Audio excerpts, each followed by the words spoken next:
Hey, it's Joe Lyons, and I'm continuing on my expert interviews.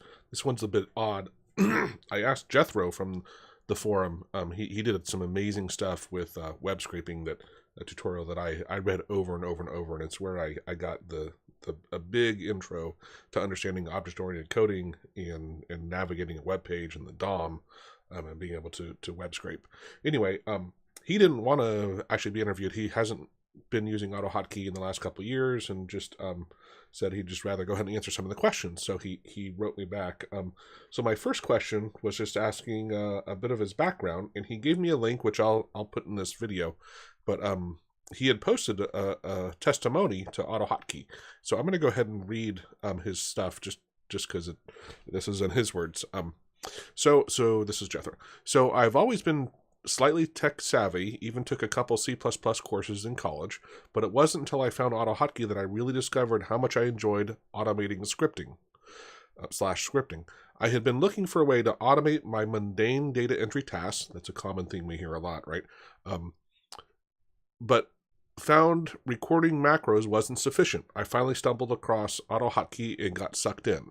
So fast forward a few years, some may claim I've developed into somewhat of an advanced coder. I've been even ventured beyond AutoHotkey into Visual Basic, JavaScript, Ruby, SQL, etc. I ended up becoming the go-to techie and automation coworker at my job, which was corporate accounting. So that's an awesome. I'm really glad he mentioned that, because who would have thought, right? You're a programmer working in accounting. Yeah, you have basically you're the guy, right?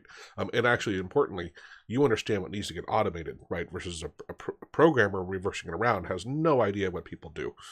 Anyway, however, my coding opportunities were always severely limited due to the lack of demand for coding automation at my job.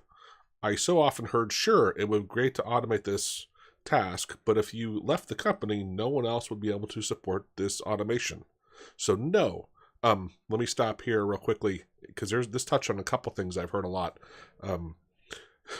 So let's go back. So the no demand for coding / automation at my job, right? Which is insane, because it's relying on people who just don't understand automation. I'm not blaming him, right? It's just a common thread. I really felt that I used to look at my colleagues where I worked, and everything they did was so mundane and repetitive, and yet they never thought about automating it. Or asked me for help. Very rarely would someone ask me for help. I would always automate my job, and if it was applicable, I'd share it with them. But it was really amazing that people just didn't go, hey, I wonder if this could be automated, and bring it up in the first place. The second part, though, to that one, where he said, hey, if you left the company, or for me it was, if you got hit by a bus, right, and it was automated, you're the only one who knows how to do it, and so we're not going to rely on this. And so let's think about that. So you're afraid if I automate my job, and let's say I use it, let's say it's for a month, right? And then I get hit by a bus.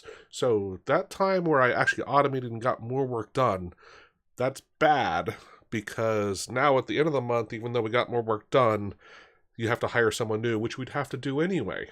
I don't understand that logic, right? It's not like it takes hundreds and hundreds of hours, and of course depends how complex it is what you're doing, but you'd be able to step into it. The second one, which I ran into this also when I actually left one of my positions at my company and my team, I left, and then they changed some of the web page, and they asked me to update it. I'm like, look, I got too much going on my other job.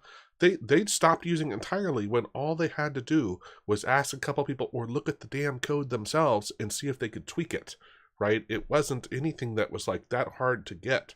And yet they just kind of threw their hands up in the air and said, never mind, we'll go back to the old way. It's insane. Okay, back to his comments. Now, call it coincidence of God or choosing to remain anonymous, but my AutoHotkey automation skills didn't go unnoticed. A coworker referred me a guy who referred me to an opening on the data BI and then parens IT team at a different company. Problem was, I had no official degree, education / degree, or experience that qualified me for the job.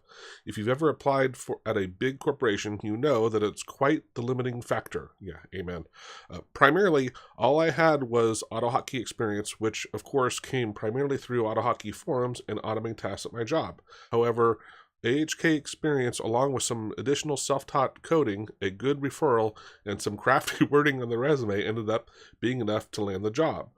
the amounted that amounted to a complete career change to something I actually enjoy, with zero official qualifying education and experience outside of AHK. And since this is a testimony and such topics are important when demonstrating significance, it's also amounted to an approximately a 60% pay increase. Nice, that's awesome. Over my accounting job. Needless to say, it was a great transition.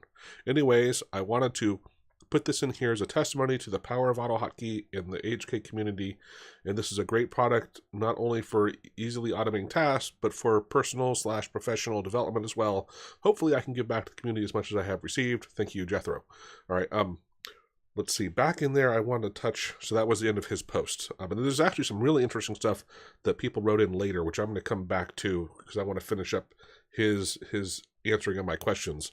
But first on this, that 60% pay increase, that is awesome. And also, as I always say, yeah, finding it's knowing someone that really gets you a job, right? So I when I left TI, I was working in market research, and I went to another company. I worked in market research, and anyway, I quit there, but it doesn't matter. So when I went back to TI, I went into information technology, into their database team, and I was fortunate to have a couple people who had knew my automation skills, and so they actually hired me. I interviewed for this job. I like Jethro. I had no actual background in programming, nothing that showed on my resume, nothing. But I had automated a lot of stuff, and people that I knew were still working there, and so they told this guy, my boss at the time, needed to there was a position that the people you get people trained. It took like 6 months to train you, and then after a year and a half, it was so mundane the people would burn out and quit or move to another job, and then they'd have to go through the process again. So he wanted to find a way to help automate and make it faster and just more efficient and less mundane. And so the job predominantly dealt with like SQL, which I knew nothing about. I had never written any. Well, all right, 25 years ago, I had a, what was it? Something Fox database. I forget what it was, forever ago. But and business objects. So I knew neither of those, but that's what the job did. But he was told by key people that he trusted that, look, if it can be automated, I'm the guy to do it. And so that basically got me the job. At that time, my income was basically, it stayed about the same. What was nice was, of course, I went into a bigger area. Later, I got a lot bigger of a pay raise after I'd automated stuff, and then someone tried to recruit me, and so it was a good argument for me to stay. But it was about people knowing that you have the skills. It isn't necessarily having a degree in something, but it's, again, knowing the right people and being able to for someone to stand up for you and say, hey, yeah, they can do this, right? So anyway, it is a good thing to have. So let's get back into, that was the first question I had about him, of his background. Oh boy, that was the wrong button. All right. So my question to him was, many AutoHotkey users stop using AutoHotkey after some time. Can you comment on why you've barely used AHK in the past 5 years? So his response was, I used AutoHotkey for some basic projects, but most of my involvement was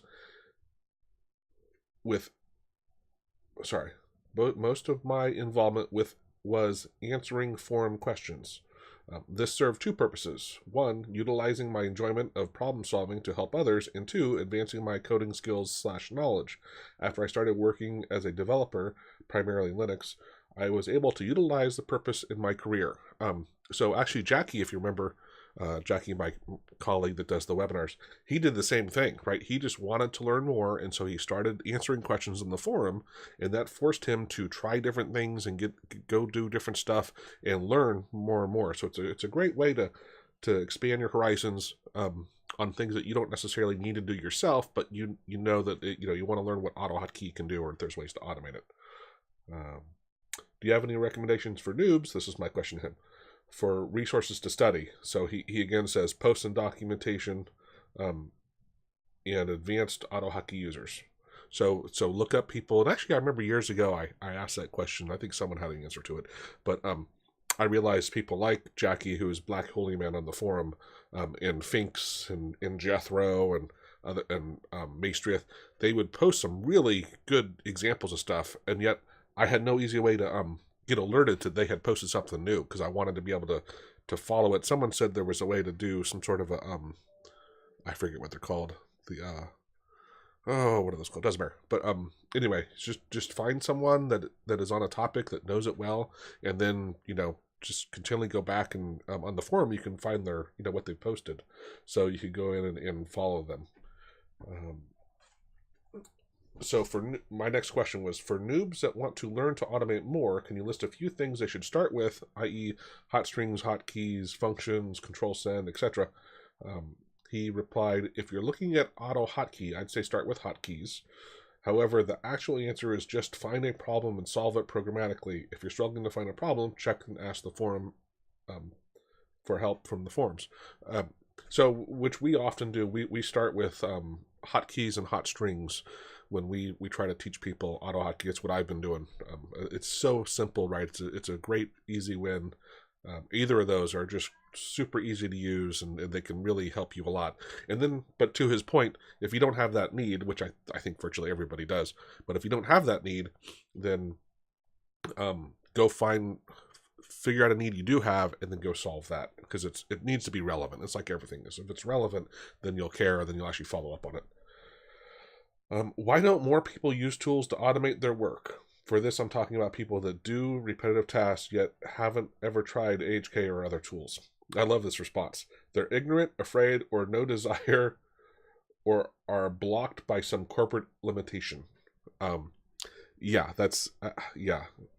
I think that sums up a lot of it, right? There's they just have no idea, right? Or they somewhat do, but they're afraid because they think it can do some magical thing and blow up their computer or kill the server. I mean, it basically, for AutoHotkey, for the vast majority of it, look, if a person can do it on the keyboard and doing it, that's what we can automate, right? We're not doing some black magic thing, breaking into programs and changing how they work. We're just speeding up the process of often how you do things, not doing different things. No desire. I love that. No desire. That just drives me nuts. Or they're blocked by corporate limitation, which I get. Some companies will get freaked out by having abilities to do some of the stuff, especially around passwords and having a hot string for the password or a hotkey. But yeah, that happens more often, I think, than not, is people get blocked at their company for either that, or for, I think also I'd add on there the whole actually, which brings back I mentioned in this thread where he originally posted it, there was this talk, someone else put the law of, and I'm not sure how to pronounce it, I'm going to say Jante. It's Jante. And it's interesting, was it's this thing, let me see the best summary of it. So, used generally in colloquial speech in the Nordic countries as sociological term to denote a condescending attitude towards individuality and success. The term refers to a mentality that diminishes individual effort and places emphasis on the collective, while simultaneously denigrating those who try to stand out as individual achievers. And there's this whole background about the thing, but I think that touches on a lot of things that I've definitely seen. Is it's not very American, so to speak, right? For the most part, people in the U.S. don't try to slam people if they're trying to get ahead, right? That's a human nature, right? We all want that. What I would say is, just because I want to get ahead doesn't mean I'm trying to push someone else down, which is, I think that's what's implied in this. And actually what's funny about this is, to me, when you start thinking about the psychology of this, it's people who are afraid of basically rocking the system, and most people are going to have this kind of attitude are the people in power, currently in power, and they're concerned about being upset, and no longer being in charge, or no longer getting the raises, or no longer moving forward, right? And that's generally how you can hold people in place, is if you stop that individuality and being recognized for hard work, which it's a fundamental thing about the U.S. and capitalism, right? Is that I do things because I'm going to reward for it, right? And that gets me, you can call it greed or whatnot, right? But that's how humans are motivated. That's it. And the best you can tie it to both the benefits and, of course, the negatives if you go overboard, right? And be able to punish people if they do things that are bad. But it's a huge draw of why people actually succeed, why businesses succeed, and then why the whole society does better, because you have individuals actually trying. When you take the emphasis off of the individual and say, we're not going to reward you for your hard work, then the people stop working hard, right? They don't have an incentive to. Oh, we should do it for society. Well, yeah, that's great in concept. I just think, and I'm sure people do, don't get me wrong. It's just when you look at it, it's not as big of a motivator for the vast majority of people, right? People want to get rewarded for what they do, or maybe even for my kids, but not like I'm going to do this just because it's the right thing to do.